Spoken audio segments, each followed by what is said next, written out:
आप जब भी कॉम्पिटिटिव एग्ज़ाम देते हैं आपके मन में एक सवाल ज़रूर आता है, अरे ये तो मुझे पता था, पढ़ा हुआ है पर याद नहीं आ रहा है, गलती हो गई।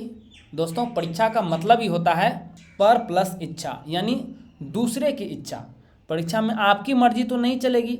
प्रश्न पूरे सिलेबस से रहता है। भले आपने साल भर अच्छे से पढ़ाई की हो, जीत और मेहनत की हो, लेकिन यदि आपने एग्ज़ाम से पहले सही से रिवीजन नहीं किया, यानी 31 दिन तक यदि आपने किसी कंटेंट को अकेला छोड़ दिया, तो ये कंटेंट आपको एग्ज़ाम में अकेला छोड़ देगा। नमस्कार दोस्तों, मैं हूं मनोज प्रेम नारायण और आप देख रहे हैं MPN academy, BPSC current affair सामग्री के लिए एक समर्पित यूट्यूब चैनल।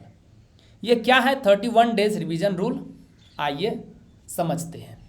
अब सवाल उठता है कि हम भूलते क्यों हैं, वाई डू वी फॉरगेट।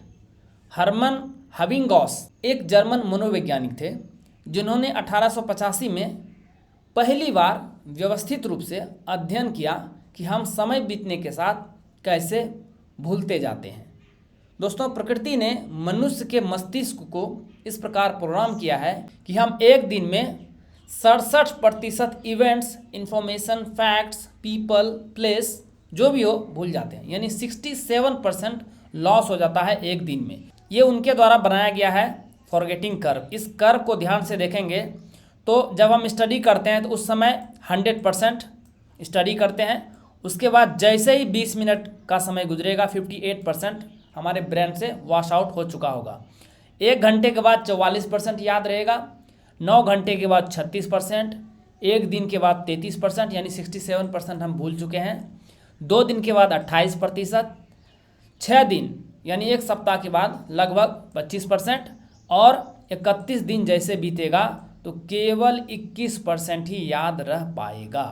हम सभी पढ़ाई करते हैं तो हमारा मस्तिष्क भी हमारे पढ़ाई के साथ ऐसा ही करता है, यानी 67%, 67% पढ़ाई का महत्वपूर्ण हिस्सा 24 घंटे में हमारे मन मस्तिष्क से साफ हो जाता है। 2 दिनों के बाद हमें सिर्फ 28%, 1 सप्ताह के बाद 25% और 1 महीने के बाद केवल 21% ही याद रहता है। 3 महीने के बाद ये हिस्सा घटकर 15%, 6 महीने के बाद 10% और साल भर के बाद 5% से भी कम रह जाता है। भूली हुई चीज़ों में फैक्ट यानी फैक्चुअल इन्फॉर्मेशन का हिस्सा सबसे ज़्यादा होता है, जो कम्पिटिटिव एग्ज़ाम जैसे state public service commission like BPSC या यूपीएससी एग्ज़ाम में हमारे सामने प्रश्न बनकर हमारे करियर के साथ खिलवाड़ करता है। यानी ये पढ़ाई तो बेवफाई हो गई। क्या फ़ायदा साल भर पढ़ाई का जब सबसे ज़्यादा ज़रूरत जिस वक्त हो वो साथ ही ना दे। दोस्तों, समस्या है तो समाधान भी है। आइए जानते हैं इस समस्या का निदान। दोस्तों, एक ही समाधान है, दैट इज सिस्टमेटिक रिवीजन, और ये जो कर्व है इसे कहते हैं लर्निंग कर्व। तो पहला रिवीजन आपका 10 से 20 मिनट के बाद शुरू हो जाना चाहिए, फर्स्ट रिवीजन।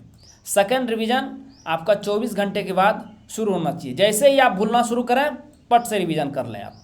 थर्ड रिवीजन आपका होना चाहिए 1 वीक के बाद। चौथा रिवीजन होना चाहिए 1 मंथ के बाद। तो इस तरह से आप रिवीजन करेंगे तो आप बिल्कुल भी नहीं भूलेंगे। आइए इसे और सिस्टमेटिकली हम देखते हैं। इसे कहते हैं whole syllabus revision timeline, WSRT। तो पहला रिवीजन आपका 10 से 20 मिनट के दौरान हो जाना चाहिए, वो इंस्टेंट मेमोरी के रूप में काम करेगा आपको। सेकेंड रिवीजन आपका 24 घंटे के बाद होना चाहिए, वो आपको शॉर्ट टर्म मेमोरी में चला जाएगा जो भी आपने स्टडी किया है। थर्ड रिवीजन होना चाहिए 1 वीक के बाद, इसे मिड टर्म मेमोरी कह सकते हैं। और फोर्थ रिवीजन होना चाहिए 1 महीने के बाद, इसे आप लॉन्ग टर्म मेमोरी कह सकते हैं। और उसके बाद कंजिक्यूटिव रिवीजन्स करते रहिए आफ्टर एवरी 31 डेज, इसे ट्रांजिशन फेज कह सकते हैं। और जब फाइनल रिवीजन यानी जब एग्ज़ाम नज़दीक हो, 1 महीना बचा हो, 31 डेज का समय बचा हो, तो होल सिलेबस का एक बार रिवीजन कर लीजिए और ये चला जाएगा आपके सबकॉन्शियस माइंड में, यानी अवचेतन मन में।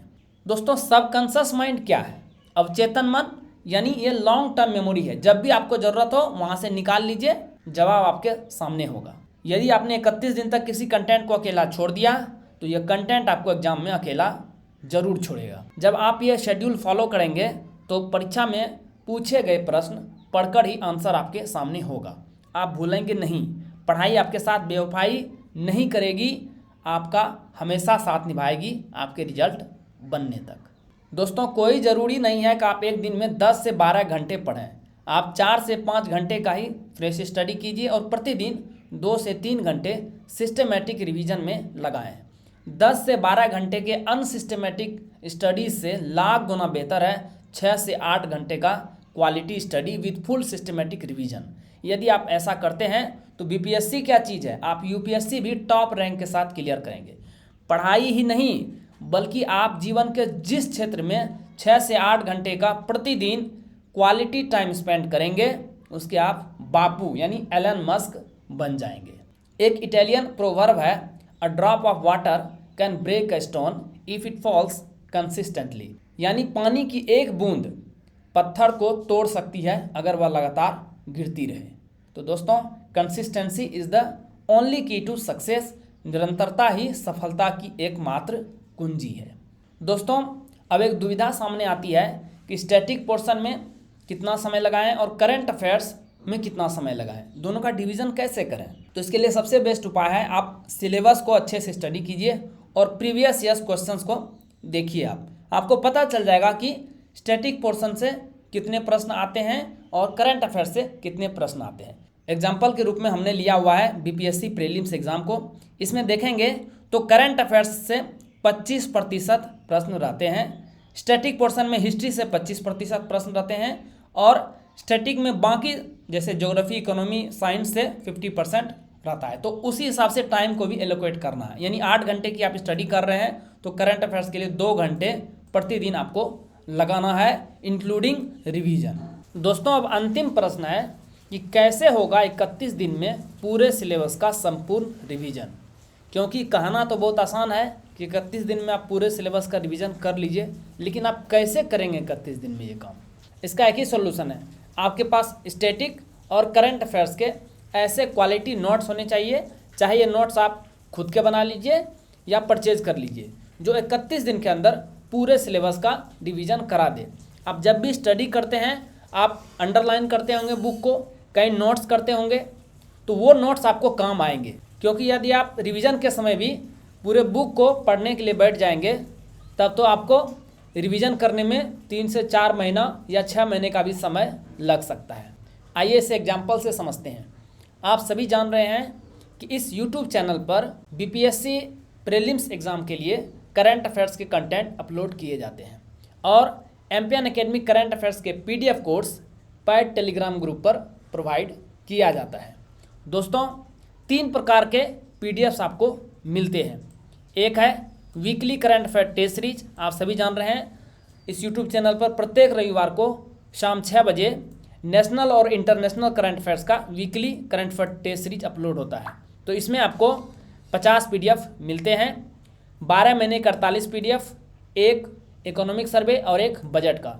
तो प्रत्येक पीडीएफ को रिवाइज करने में आपको 5 से 6 मिनट का समय लगता है, यानी 5 घंटे में आप पूरे साल भर के weekly current affair test series को रिवाइज कर सकते हैं। उसी प्रकार से मंथली शॉर्ट नोट्स जो एमसीक्यूज से बच जाते हैं करंट अफेयर्स के कंटेंट, एमसीक्यूज में तो सबसे इंपॉर्टेंट करंट अफेयर्स को शामिल किया जाता है, तो इसे 12 पीडीएफ में शामिल किया गया है। प्रत्येक महीने का एक पीडीएफ को स्टडी करने में, रिवीजन करने में आपको 20 से 25 मिनट का समय लगता है। तो 5 घंटे में आप मंथली शॉर्ट नोट्स भी निपटा देंगे।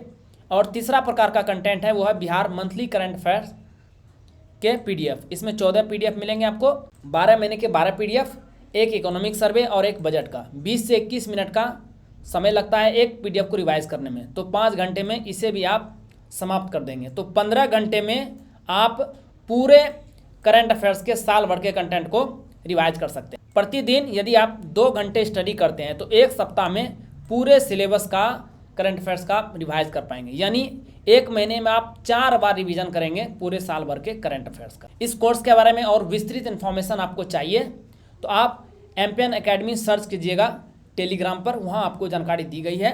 इस वीडियो के डिस्क्रिप्शन बॉक्स में भी इसके बारे में इन्फॉर्मेशन प्रोवाइड की गई है। दोस्तों, क्वालिटी नोट्स का मतलब क्या होता है? इसमें 2 चीज देखिए आप, एक पास्ट परफॉर्मेंस कैसा रहा है उसका, और दूसरा ऑथेंटिक कितना है। ऑथेंटिसिटी का मतलब एरर फ्री होना चाहिए, उस कंटेंट में मिस्टेक्स नहीं होने चाहिए, प्रिंटिंग एरर नहीं होने चाहिए। 66वीं बीपीएससी प्रीलिम्स एग्जाम जो 2020 में हुआ था उसमें 40 प्रश्न करंट अफेयर्स से पूछे गए थे 150 में से, जिसमें से 36 प्रश्न MPN academy current affairs PDF course से टैली किए थे। तो इससे आप इसके पास्ट परफॉर्मेंस और ऑथेंटिसिटी को देख सकते हैं, 90% मैच हुआ था। आप कमेंट सेक्शन में लिखिए क्या आपको जानकारी चाहिए कि नोट्स कैसे बनाते हैं। यदि इसके बारे में आपको वीडियो चाहिए तो कमेंट सेक्शन में लिखिए, अगला वीडियो जल्द ही इसके बारे में जारी किया जाएगा। वीडियो देखने के लिए बहुत बहुत धन्यवाद। All the best for your exam preparations.